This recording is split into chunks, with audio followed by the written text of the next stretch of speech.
respected the world, but it flew away from her reach, so she ran away in her sleep and dreamed of para. Vamos para a questão número 2, que traz uma afirmação. Vamos analisar. É vedada a divulgação de informações relativas a inscrições na dívida ativa da Fazenda Pública. Digo a vocês que esta alternativa está incorreta. Ela está incorreta. Por quê? A regra é que não podem ser veiculadas informações relativas aos contribuintes. Todavia, uma vez inscrita a dívida ativa,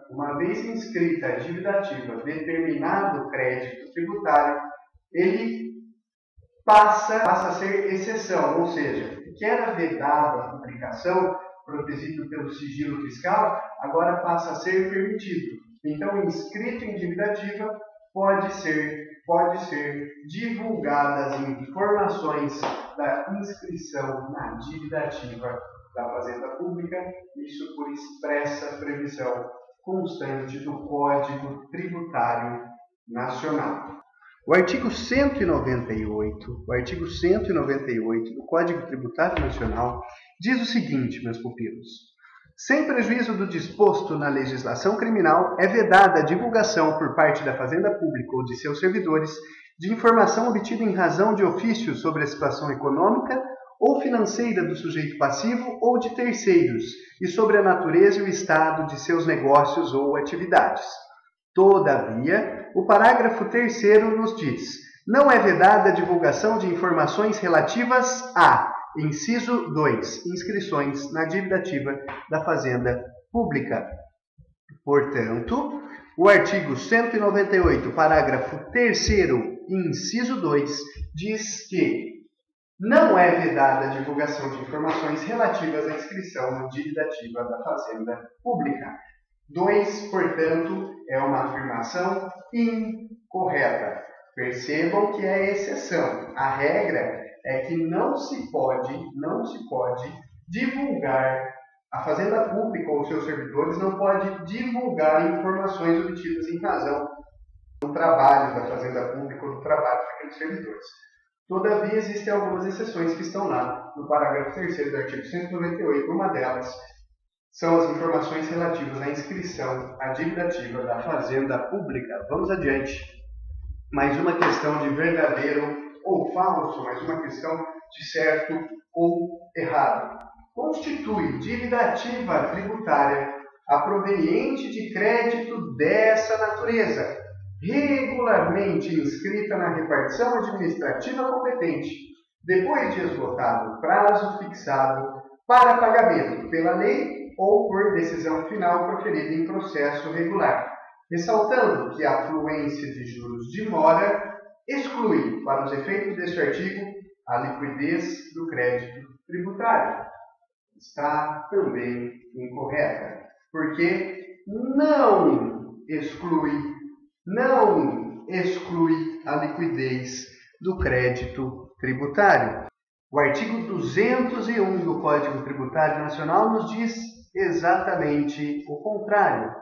O parágrafo único, melhor dizendo, do artigo 201 diz o seguinte: a fluência de juros de mora não exclui, para os efeitos deste artigo, a liquidez do crédito tributário. Então percebam que a alternativa está incorreta, e a única coisa que está incorreta nesta assertiva, nesta questão número 3, que é de verdadeiro ou falso, é que onde consta a palavra exclui, o correto seria constar a expressão não exclui.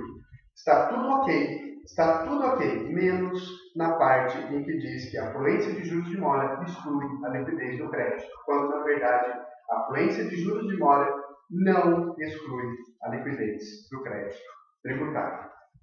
Vamos julgar a questão número 4, que também é de verdadeiro ou falso. A certidão negativa será sempre expedida nos termos em que tenha sido requerida, e será fornecida dentro de 15 dias da data da entrada do requerimento na repartição. Ou seja, a partir do dia que eu pedir, a Fazenda Pública tem 15 dias para expedir a minha certidão negativa ou então a minha certidão positiva com efeito negativo? A resposta está...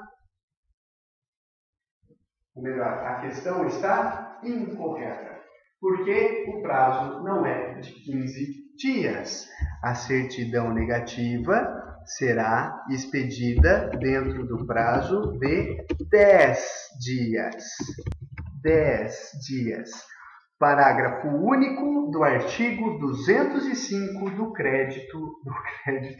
Código Tributário Nacional. A certidão negativa será sempre expedida nos termos em que tenha sido requerida e será fornecida dentro de 10 dias da data da entrada do requerimento na repartição. Então, o parágrafo único do artigo 205 desmente essa afirmação trazida pela questão número 4.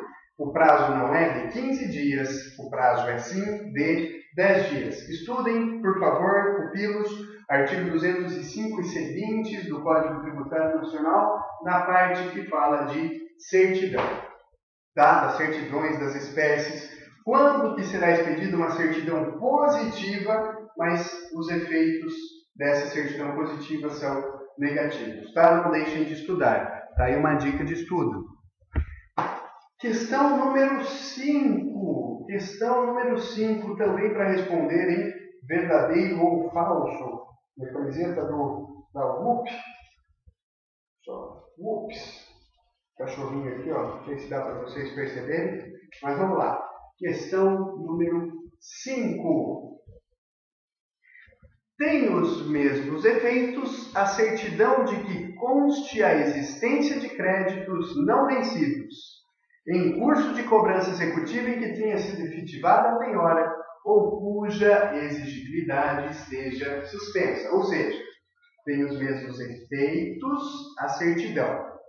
Eu tenho dois tipos de certidão, melhor, três. A certidão negativa, a certidão positiva. E tem uma intermediária, que é a certidão positiva com efeito de negativo. Olha só, certidão negativa é aquela uma que diz o seguinte: este contribuinte não deve nada à fazenda que está expedindo aquela certidão. Negativa de débitos, não deve nada.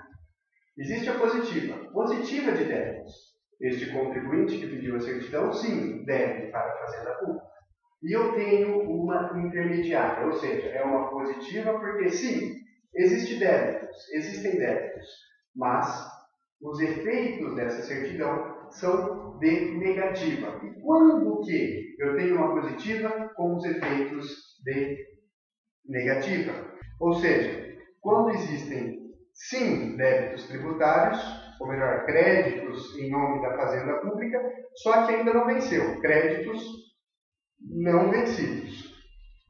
Quando existem créditos cuja cobrança executiva tenha sido garantida por uma penhora, ou seja, eu estou devendo para a Fazenda Pública, eu não paguei. A Fazenda Pública entrou com a ação de execução fiscal e foi penhorado algum bem. Este bem penhorado, ele serve para garantir o meu débito perante a Fazenda. Portanto, tem débito? Tem, mas ele está garantido. Então, os efeitos daquele débito são negativos. Então, positivo com efeito de negativo. Ou crédito tributário, aquilo que eu devo para a Fazenda Pública, está com exigibilidade suspensa. Vocês se recordam quando o crédito tem exigibilidade suspensa? Nós temos três coisinhas aqui. Vamos aproveitar para fazer uma revisão rápida. Temos exclusão do crédito tributário. A exclusão do crédito tributário está em duas situações. Lembra dessa música? Eu sempre lembro. É uma coisa idiota, mas a gente sempre lembra com coisas idiotas. Anistia e isenção. Anistia e isenção são modalidades de exclusão do crédito tributário. Suspensão. O professor Eduardo de Moraes Sabag tem uma técnica, uma palavra mnemônica que nos ajuda, que é moderecopar. Moratória, depósito integral do montante, moderecopar. par, recurso e reclamação, MODERE, recurso e reclamação, agora temos MODERE-CO, concessão de liminar em mandado de segurança ou concessão de tutela antecipada em outras ações. MODERE-CO, par, que é o parcelamento. São todas modalidades de suspensão do crédito tributário.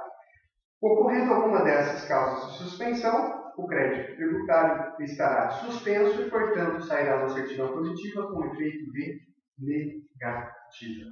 Tranquilo? Então, a questão 5 está correta. Por hora, muito obrigado.